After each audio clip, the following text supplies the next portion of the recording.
ആരെങ്കിലും നമ്മളെ വേദനിപ്പിക്കുമ്പോൾ, അല്ലെങ്കിൽ അനാവശ്യമായി ഒരാൾ നമ്മളോട് തർക്കിക്കുമ്പോൾ, നമ്മുടെ ഉള്ളിൽ 1000 കാര്യങ്ങൾ പറയാനുണ്ടാക്കും. പറയാൻ വരുന്ന കാര്യങ്ങൾ വളരെ കൃത്യമായിരിക്കും, യുക്തിഭദ്രമായിരിക്കും.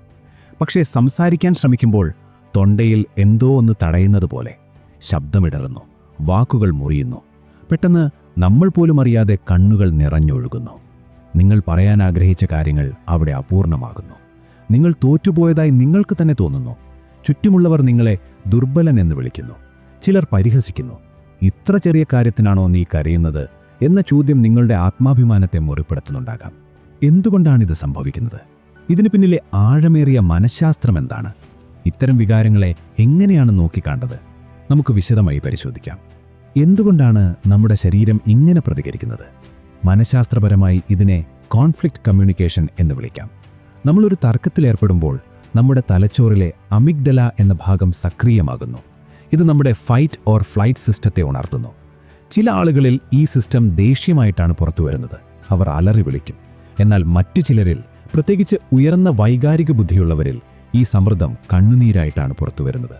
ഇതിനെ ഇമോഷണൽ ലീക്കേജ് എന്ന് വിളിക്കുന്നു. നിങ്ങളുടെ ശരീരം ആ സാഹചര്യത്തിലെ സമ്മർദ്ദത്തെ പുറന്തള്ളാൻ കണ്ടെത്തുന്ന സ്വാഭാവികമായ വഴിയാണിത്. നിങ്ങൾ കരയുന്നത് നിങ്ങൾ തോറ്റതുകൊണ്ടല്ല, മറിച്ച് നിങ്ങളുടെ ഉള്ളിലെ സത്യസന്ധതയും ആ സാഹചര്യം സൃഷ്ടിക്കുന്ന വേദനയും തമ്മിൽ ഒരു വലിയ സംഘർഷം നടക്കുന്നതുകൊണ്ടാണ്. നിങ്ങളുടെ ഹൃദയം നിങ്ങളുടെ തലച്ചോറിനേക്കാൾ വേഗത്തിൽ പ്രതികരിക്കുന്നു എന്നതിൻ്റെ ലക്ഷണമാണിത്. ഈ അവസ്ഥയിലേക്ക് നമ്മെ എത്തിക്കുന്ന പ്രധാനമായും 3 കാരണങ്ങളുണ്ടാവാം. 1. അമിതമായ വൈകാരിക സംവേദനക്ഷമത. ചില ആളുകൾക്ക് ചുറ്റുമുള്ള വികാരങ്ങളെ മറ്റുള്ളവരെക്കാൾ 10 ഇരട്ടി വേഗത്തിൽ മനസ്സിലാക്കാൻ കഴിയും. മറ്റൊരാളുടെ ശബ്ദത്തിലെ മാറ്റം പോലും നിങ്ങളുടെ മനസ്സിനെ ആഴത്തിൽ സ്പർശിക്കുന്നു. ഇതൊരു അപൂർവമായ കഴിവാണെന്ന് തിരിച്ചറിയുക. 2. പഴയ ഓർമ്മകളുടെ അലട്ടൽ. ചെറുപ്പത്തിൽ ഉച്ചത്തിലുള്ള സംസാരങ്ങളോ വഴക്കുകളോ കേട്ട് വളർന്നവരിൽ മുതിർന്നു കഴിഞ്ഞാലും അത്തരം സാഹചര്യങ്ങൾ വരുമ്പോൾ പഴയ ഭയം തിരിച്ചുവരാം. നിങ്ങൾ അറിയാതെ തന്നെ നിങ്ങളുടെ ശരീരം ആ കുട്ടിക്കാലത്തെ പ്രതിരോധ രീതിയിലേക്ക് മടങ്ങിപ്പോകുന്നു. 3. നിങ്ങളുടെ മൂല്യങ്ങൾക്ക് മുറിവേൽക്കുമ്പോൾ. നിങ്ങൾ ഏറ്റവും കൂടുതൽ വിശ്വസിക്കുന്ന സത്യസന്ധതയോ വിശ്വസ്തതയോ ചോദ്യം ചെയ്യപ്പെടുമ്പോൾ നിങ്ങൾക്കത് സഹിക്കാനാവില്ല. അവിടെ വാക്കുകൾ തോറ്റുപോകുന്നു, വികാരങ്ങൾ ജയിക്കുന്നു. ഇവിടെയാണ് നാം ബുദ്ധന്റെ വാക്കുകളെ ഓർക്കേണ്ടത്. അദ്ദേഹം പറഞ്ഞിട്ടുണ്ട്, ശാന്തമായ ഹൃദയം ഒരു വൻ കടൽ പോലെയാണ്. അവിടെ ആഴത്തിലെറിയപ്പെടുന്ന കല്ലുകൾ പോലും തിരമാലകളുണ്ടാക്കില്ല. നിങ്ങൾ കരയുന്നത് നിങ്ങളുടെ ഹൃദയം അത്രമേൽ ആഴമുള്ളതുകൊണ്ടാണ്. ആഴമില്ലാത്തവർക്ക് പെട്ടെന്ന് ദേഷ്യം വരും, അവർ അലറും. എന്നാൽ ആഴമുള്ളവർ സങ്കടപ്പെടും. ചാണക്യൻ തൻ്റെ നീതിശാസ്ത്രത്തിൽ പറയുന്നത് ഒരു വ്യക്തിയുടെ വികാരങ്ങൾ അയാളുടെ നിയന്ത്രണത്തിലായിരിക്കണം എന്നാണ്. എന്നാൽ ചാണക്യൻ ഒരിക്കലും വികാരങ്ങളില്ലാത്തവനാകണം എന്ന് പറഞ്ഞിട്ടില്ല. മറിച്ച് നിന്റെ ഹൃദയത്തെ ഒരു കോട്ട പോലെ സംരക്ഷിക്കുക.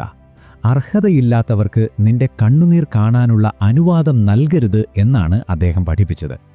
നിങ്ങളുടെ കണ്ണുനീർ വിലപ്പെട്ടതാണ്. അതെല്ലാവർക്കും മുന്നിൽ ചിന്തേണ്ട ഒന്നല്ല.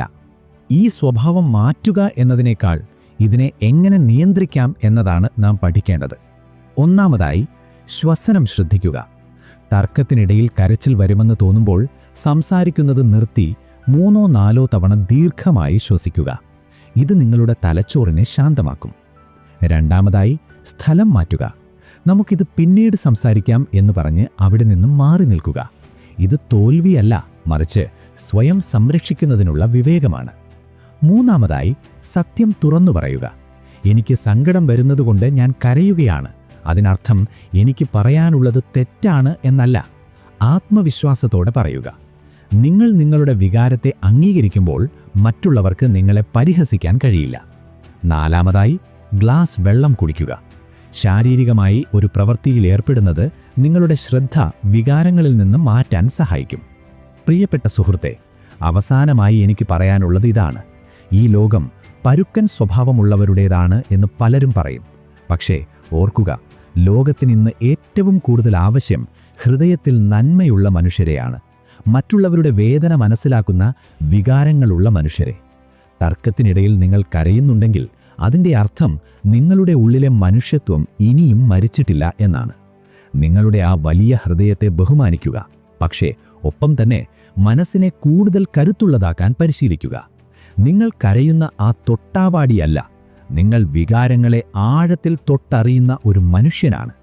ഈ വീഡിയോ നിങ്ങളിൽ ചെറിയൊരു മാറ്റമെങ്കിലും ഉണ്ടാക്കിയെങ്കിൽ നിങ്ങളുടെ സുഹൃത്തുക്കൾക്കും ഇത് ഷെയർ ചെയ്യുക. ഇപ്പോൾ തന്നെ ചാനൽ സബ്സ്ക്രൈബ് ചെയ്യുക. അടുത്ത വീഡിയോയിൽ കാണാം. നന്ദി.